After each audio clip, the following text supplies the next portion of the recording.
ವೀಕ್ಷಕರೇ, ನಿಮಗೆಲ್ಲರಿಗೂ ಗೊತ್ತಿರುವ ಹಾಗೆ ರಿಪಬ್ಲಿಕ್ ಕನ್ನಡ ಧ್ಯೇಯವಾಕ್ಯ ನಿಮ್ಮ ಧ್ವನಿ, ಜನರ ಅಭಿಪ್ರಾಯಕ್ಕೆ ಒಂದು ಮುಕ್ತ ವೇದಿಕೆಯನ್ನ ರಿಪಬ್ಲಿಕ್ ಕನ್ನಡ ಒದಗಿಸಿಕೊಡ್ತಾ ಇದೆ. ಅದರಂತೆ ನೀವು ಕೂಡ ಅಭಿಪ್ರಾಯ ತಿಳಿಸಬಹುದಾಗಿದೆ. ಪ್ರತಿಭಟನೆಯ ನೆಪದಲ್ಲಿ ಗೂಂಡಾಗಿರಿ, ದೇಶದಲ್ಲಿ ದಾಂಧಲೆ ಎಬ್ಬಿಸೋದಕ್ಕೆ ಪ್ಲಾನ್, ಇದೆಲ್ಲ ಯುವಕರ ವಿದ್ಯಾರ್ಥಿಗಳ ಶಾಂತಿಯುತ ಪ್ರತಿಭಟನೆ ಅಂತ ಕರೆಯೋದಕ್ಕೆ ಸಾಧ್ಯನಾ?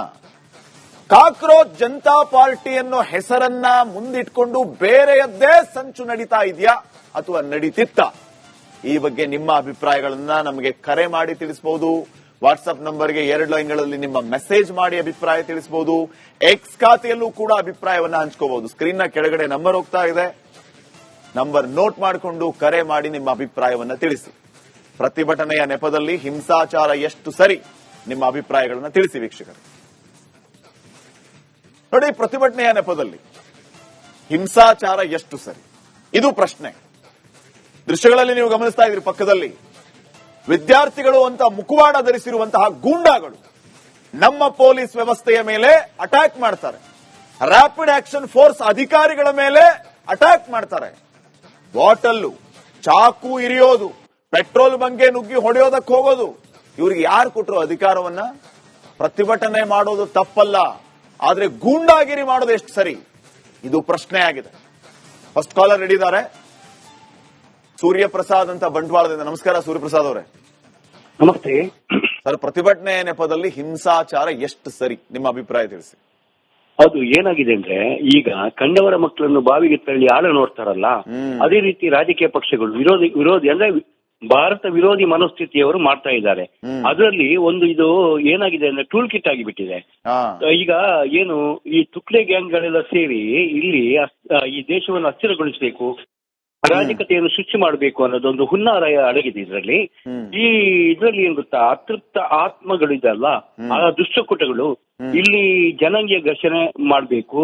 ಈ ಸತ್ಯಾಗ್ರಹದ ಹೆಸರಲ್ಲಿ ನಡೆಯುವಂತ ಇದನ್ನು ಇವರನ್ನು ಹೈಜಾಕ್ ಮಾಡ್ತಿದ್ದಾರೆ. ಮತ್ತೆ ಈಗ ಮಕ್ಕಳು ಕೂಡ, ವಿದ್ಯಾರ್ಥಿಗಳು ಕೂಡ ಅರಿತುಕೊಳ್ಬೇಕು. ಯಾಕೆಂದ್ರೆ ಯಾರು ನಮ್ಮ ಹಿತವರು ಅನ್ನೋದನ್ನು ಈಗ ಅರಿತುಕೊಳ್ಬೇಕು. ನೋಡಿ, ನಮ್ಮ ಇಲ್ಲಿ ಮುಖ್ಯಮಂತ್ರಿಗಳು ಕೂಡ ನಿನ್ನೆ ಹೋಗಿದ್ದಾರೆ ನ್ಯಾಯ ದೊರಕಿಸಿಕೊಡ್ಲಿಕ್ಕೆ ಅಂತ. ಇಲ್ಲಿ ಅದೇ ಬಿಡದಿಯಲ್ಲಿ ಇವರು ನ್ಯಾಯ ದೊರಕಿಸಿಕೊಟ್ಟಿದ್ದಾರಾ? ಇಲ್ಲ. ಅಂದ್ರೆ ಅವರಿಗೊಂದು ನ್ಯಾಯ, ಇನ್ನೊಬ್ಬರಿಗೆ ನ್ಯಾಯ. ಇವರು ಪಕ್ಷದಲ್ಲಿರುವಾಗ ಎಷ್ಟೋ ಹಗರಣಗಳಾಗಿದೆ ಅಲ್ವಾ? ಪರೀಕ್ಷಾ ಸಮಯದಲ್ಲಿ ಏನೇನಾಗಿದೆ ಎಲ್ರಿಗೂ ಗೊತ್ತಾಗಿದೆ, ಜಗಜಾಹೀರಾಗಿದೆ.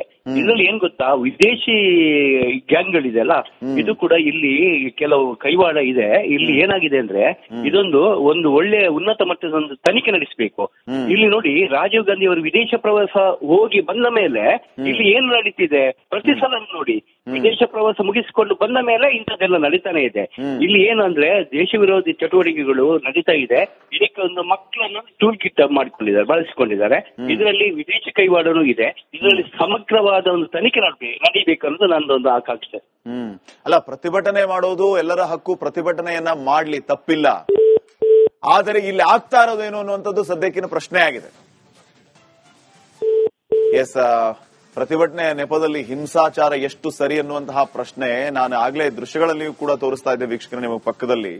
ಇಲ್ಲಿ ನೋಡ್ತಾ ಇರುವಂತಹ ಪ್ರತಿ ದೃಶ್ಯಗಳು, ಇವರನ್ನ ವಿದ್ಯಾರ್ಥಿಗಳು ಅಂತ ಹೇಳ್ತೀರಾ ನೀವು? ಗೂಂಡಾಗಳು, ನಮ್ಮ ಪೊಲೀಸ್ ವ್ಯವಸ್ಥೆಯ ಮೇಲೆ ಅಟ್ಯಾಕ್ ಮಾಡುವಂತ ಗೂಂಡಾಗಳು. ಪ್ರತಿಭಟನೆ ನಮ್ಮ ಹಕ್ಕು ಅಂತ ಹೇಳಿ ಅಲ್ಲಿ ಹಿಂಸಾಚಾರವನ್ನ ಮಾಡ್ತಾ ಇರುವಂತಹ ಗೂಂಡಾಗಳು. ರ್ಯಾಪಿಡ್ ಆಕ್ಷನ್ ಫೋರ್ಸ್ ಅಧಿಕಾರಿಗಳ ಮೇಲೆ ದಾಳಿಯನ್ನ ಮಾಡ್ತಾರೆ, ಪೊಲೀಸರ ಮೇಲೆ ದಾಳಿಯನ್ನ ಮಾಡ್ತಾರೆ, ಎಳೆದಾಡ್ತಾರೆ. ಲಾಠಿ ಚಾರ್ಜ್ ಹೆಂಗ್ ಸ್ಟಾರ್ಟ್ ಆಯ್ತು, ಎಲ್ಲಿಂದ ಸ್ಟಾರ್ಟ್ ಆಯ್ತು ಅನ್ನುವಂತ ದೃಶ್ಯಗಳನ್ನ ತೋರಿಸ್ಬೇಕಾ ನಿಮ್ಗೆ? ವಿದ್ಯಾರ್ಥಿಗಳಿಗೆ ಅನ್ಯಾಯ ಆಗಿದೆ. ಯಾರು ಆತ್ಮಹತ್ಯೆಯನ್ನ ಮಾಡಿಕೊಂಡಿದ್ದಾರೆ ಅಂತವರಿಗೆ ನ್ಯಾಯ ಸಿಗಲೇಬೇಕು, ಅದರಲ್ಲಿ ಯಾವುದೇ ರೀತಿಯ ಮುಲಾಜಿಲ್ಲ. ಆದ್ರೆ ಪ್ರತಿಭಟನೆ ನೆಪದಲ್ಲಿ ಆಗ್ತಾ ಇರೋದು ಏನು, ಇದು ಪ್ರಶ್ನೆ.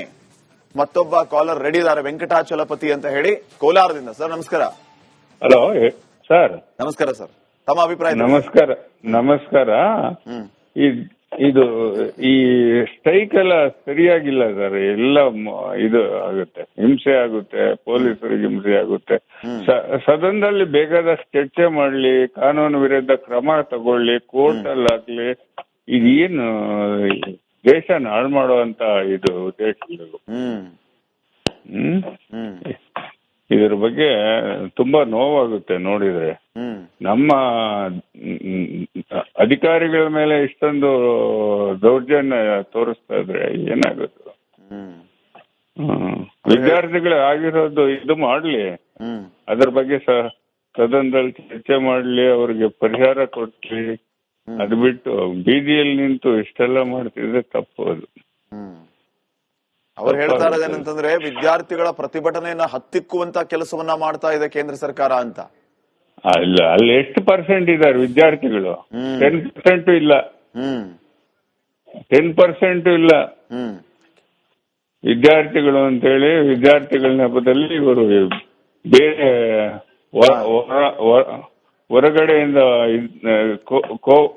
ಇದು ತಗೊಂಡು ಇವ್ರು ಮಾಡ್ತಾ ಇರೋದಷ್ಟೇ. ನಮ್ಮ ದೇಶ ಉದ್ಧಾರ ಆಗಕ್ಕೆಂತೂ ಮಾಡ್ತಾ ಇಲ್ಲ. ಫೈನ್, ಥ್ಯಾಂಕ್ ಯು ವೆಂಕಟಾಚಲಪತಿ ಅವರೇ, ಕರೆ ಮಾಡಿ ಅಭಿಪ್ರಾಯ ತಿಳಿಸಿದ್ದಕ್ಕೆ. ಲಲಿತಾ ಅಂತ ಮೈಸೂರಿನಿಂದ ಕರೆ ಮಾಡಿದ್ದಾರೆ. ಮೇಡಮ್ ನಮಸ್ಕಾರ. ಫೈನ್, ನೋಡಿ, ಪ್ರತಿಭಟನೆಯ ನೆಪದಲ್ಲಿ ಹಿಂಸಾಚಾರ ಎಷ್ಟರ ಮಟ್ಟಿಗೆ ಸರಿ ಎನ್ನುವಂತಹ ಪ್ರಶ್ನೆ ಈಗ ಮೂಡ್ತಾ ಇರುವಂತದ್ದು. ಪ್ರತಿಭಟನೆಯ ಮೂಲಕ ಅನ್ಯಾಯವನ್ನ ಪ್ರಶ್ನೆ ಮಾಡಲಿ, ಶಾಂತಿಯುತವಾದಂತಹ ಹೋರಾಟ ಮಾಡೋದಕ್ಕೆ ಪೊಲೀಸರು ಕೂಡ ಪ್ರತಿಭಟನೆ ಮಾಡ್ತಾ ಇದ್ದವರಿಗೆ ಭದ್ರತೆಯನ್ನ ನೀಡ್ತಾ ಇದ್ರು. ಆದ್ರೆ ಅಲ್ಲಿ ಆಗಿದ್ದೇನು? ಪೊಲೀಸರ ಮೇಲೆ ಗುಂಡಾಗಿದೆ.